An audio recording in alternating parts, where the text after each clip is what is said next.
Sasa unabonyeza nyota 21 nyota 21 nyota, alafu unaingiza ile namba yako. Sasa hapa manake nazungumzia umeshachukua simu ya mpenzi wako wewe. Sasa sio simu yako ndo unaingizia, hapana. Ushachukua simu ya mpenzi wako, hapa ndo unaingiza namba zako.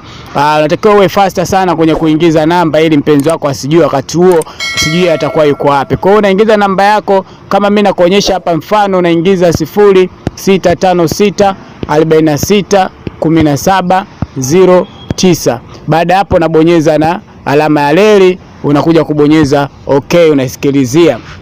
Hapa inaanza kuload, angalia imekwambiaje, call forward registration was successful. Manake hapa iko tayari, hapa tayari. Manake unachokifanya unabonyeza hii neno okay, unabonyeza neno okay ili kuthibitisha ni kuweka mambo yaende vizuri. Ukishabonyeza okay, hapa sasa inakuwa ni fresh kabisa. Manake hapa